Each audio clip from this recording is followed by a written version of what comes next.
Hello everyone, welcome back to my channel anime lover UK पे। अगर आप इस चैनल पे न्यू हैं तो प्लीज़ इसे सब्सक्राइब कीजिए, लाइक कीजिए एंड कमेंट कीजिए और बेल आइकन को प्रेस कीजिए। फ्रेंड, जैसा हमने पिछले चैप्टर में देखा था, हमारी चियान एक लड़कियों की तरह रेडी होके बाहर आती है और वो दोनों चियान को देख के काफ़ी हैरान हो जाते हैं। ली जुआनजी कहता है इसके ग्लैमर्स को तो देखो, और वहीं लैंगटोंग को उसे देख के काफ़ी गुस्सा आ जाता है।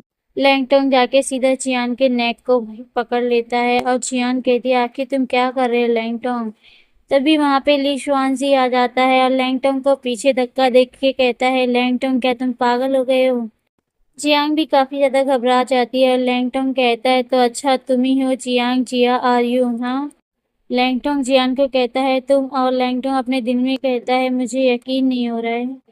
ये अंदर से एक मैन है और ऊपर से एक लेडी। जिस लेडी पे मेरा क्रश था असल में वो दोनों एक ही पसंद है। जियान परेशान होते हुए कहती ओह नहीं, मेरी एक और गुप्त पहचान नाली में चली गई। वहीं जियान के पीछे से ली शुआनजी निकल के कहता है आखिर वो किस बारे में बकवास कर रहा है। लैंगटोंग काफी गुस्से में आग बबूला होते हुए जियान के पास आता है और कहता है जियांग वो मैं तुम्हें सचमुच में तुमको गिरते हुए और जलते हुए देखना चाहता हूँ मैं। क्या तुमने मेरी बात सुनी है? वहीं जियान डरते हुए कहती अरे रुको लैंगटोंग। जियान घबराते हुए कहती अरे लैंगटोंग ये सब छोड़ो, हमें जिंदगी तो सिर्फ एक ही बार मिलती है और हमें ऐसी छोटी मोटी बातों पे ध्यान नहीं देना चाहिए। अगर तुम इस लेडी गेटअप में मेरे साथ नहीं चल रहे हो तो मैं ड्रेस को चेंज कर सकती हूँ, मुझे इसमें कोई प्रॉब्लम नहीं लैंगटोंग। और वहीं ली शुआन जी कहता आखिर इन लोग का मसला क्या चल रहा है। लैंगटोंग गुस्से में कहता है जियान तुम अपनी बातों से कोई ना कोई रास्ता निकाल लेते हो। और जियान भागते हुए ली शुआन जी के पीछे छुप जाती है और कहती है लैंगटोंग तो क्या फिर हम अभी भी हनी ट्रैप मिशन के लिए रेडी हो गए हैं। लैंगटोंग गुस्से में बोला हाँ बिल्कुल हम इसके लिए रेडी है। जियान डरते हुए स्माइल करते हुए कहती है लैंगटोंग फिर चलो देखते क्या है, चलो चले। फिर सीन चेंज होता है और हम ब्रोथल का सीन देखते हैं। फिर हम ब्रोथल की बॉस को देखते हैं और ब्रोथल की बॉस कहती है अरे आओ भी अंदर आइए जेंटलमैन। एक लेडी को ब्रोथल तक ले जाने की आखिर इसके पीछे स्टोरी क्या है। और हम देखते हैं लैंगटोंग, चियान और ली शुआनजी अपना गेटअप चेंज करके आए होते हैं ब्रोथल में। लैंगटोंग चियान को अपने साथ ले जाते हुए इस लेडी के सामने खड़ा हो जाता है। मिस देखिए, मैं इस लेडी को आपके पास बेचना चाहता हूँ। मिस आप बताइए आपकी ऑफर क्या है। और वो ब्रोथल की बहुत जियान को देखते हुए कहती ये तो मस्त है। और जियान खुश होते हुए कहती है वाह 50,000 सिल्वर कॉइन्स। फिर वो ब्रोथल की बहुत जियान से कहती है नहीं सिर्फ 5 ही मिलेंगे। जियान भी भड़कते हुए कहती है मैं सिर्फ 5 के ही लायक हूँ। उन दोनों के बीच में लैंगटोंग हंसते हुए आता है ठीक है मिस, हमें 50 ही सिल्वर कॉइन दे दो। लैंगटन की बातें को सुन के तो जियांग काफी गुस्से में उसे देख रही होती है। ब्रोथल की बॉस कहती है मैं सिर्फ 5 ही दूंगी, मेरा ये आखिरी ऑफर है और तुम लोग इसके लिए फोर्स मत करो।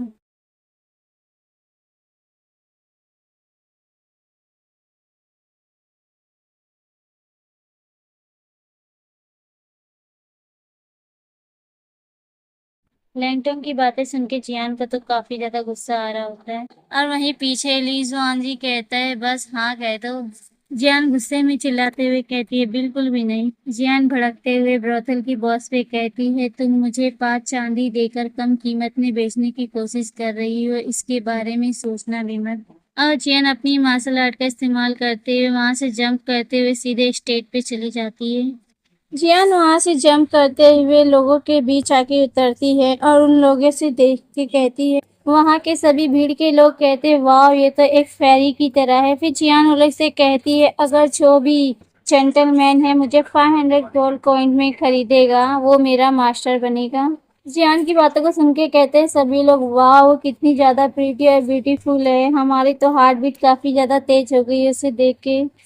ली शुआन जी खुश होते हुए कहता है वाह 500 गोल्ड। तभी वहां पे लैंगटोंग आता है और ली शुआन जी को अपने साथ साइड में लेके आते हुए कहता है देखो ली शुआन जी, अरे ये एक समझदारी भरा कदम है, बस एक बार बोली लगा दो।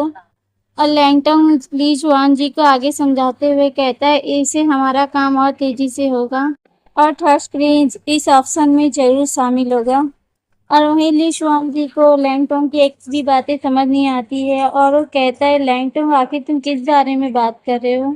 और वहां पे बर्थल के सभी लोग चियान पे बोली लगाने लगते हैं। कोई कहता है 550, मैं दूंगा 600, मैं दूंगा 650। फिर कोई एक और बंदा कहता है मैं 800 दूंगा। और वहीं पे थर्ड प्रिंस भी आ जाता है और बोली लगाते हुए कहता है मैं दूंगा 1000 गोल्ड कॉइन। और वहीं चियान के पीछे थर्ड प्रिंस का गार्ड आते हुए कहता है मिस सुनिए, ही जाइनस थर्ड प्रिंस आपको खरीदने के लिए 1000 गोल्ड कॉइन देने के लिए तैयार है। चियान हंसते हुए कहती है आखिर देखो बैट किसने जीता है, आखिर वो हमारी चाल में फंस ही गया। और हमारी चियान अपना चार्म बिखेरते हुए कहती अब की जब ही साइनस मुझे 1000 से ज्यादा देने के लिए तैयार है तो चलो आइए गोल्ड देखते हैं। सुनो हम पूरा पेमेंट लेंगे ना कि कोई क्रेडिट। चियान की बात सुन के पर्दा हटाते हुए बाहर थर्ड प्रिंस निकल के आता है और वो कहता है तुम्हें क्या लगता है कि मैं पूरी पेमेंट नहीं कर सकता। चियान थर्ड प्रिंस को देखते हुए कहती है वो सीधे मेरे ट्रैप में फंसने खुद ही चला आया। और चियान वहां से उड़ते हुए कहती है अब ये सचमुच मेरे निशाने पे है और उस प्रिंस के पास जाके उतरती है। तभी चियान का पैर लड़खड़ा जाता है, वो सीधा थर्ड प्रिंस की बाहों में जाके गिर जाती है। चियान कहती है आउच, तभी थर्ड प्रिंस उसे देखने लगता है। थर्ड प्रिंस चियान को पकड़ते हुए खुशी से कहता है क्या तुम ठीक हो माय फेरी लेडी। चियान बोली हाँ मैं ठीक हूँ, लेकिन ये जगह सही नहीं है हमारी बातचीत के लिए। थर्ड प्रिंस अपनी वीआईपी रूम में चियान को ले जाते हुए कहता है ठीक से अंदर आ जाओ मेरी फेरी लेडी। और चियान सीधा एंटर होते हुए उस बेड को देखती है और उस बेड पे जाके लेट जाती है हंसते हुए। चियान बेड पे लेटते हुए कहती है हिज मैजेस्टी मैं थक गई हूँ, क्या मैं यहाँ लेट कर थोड़ी देर आराम कर सकती हूँ, इससे कोई आपको प्रॉब्लम तो नहीं। थर्ड प्रिंस अपने क्लॉथ को रिमूव करते हुए कहता है बिल्कुल भी नहीं, मुझे कोई प्रॉब्लम नहीं। एंड फ्रेंड थर्ड प्रिंस चलते हुए चियान के करीब जाता है। हमारी चियान भी अपनी नाइफ लेके रेडी रहती है इस पे अटैक करने के लिए। तो फ्रेंड ये चैप्टर यहीं खत्म होता है, इसके आगे के चैप्टर काफी ज्यादा एक्साइटेड है फ्रेंड। अगर मेरी वीडियो पसंद आए तो इसे लाइक करें, कमेंट करें, सब्सक्राइब करें। Bye bye.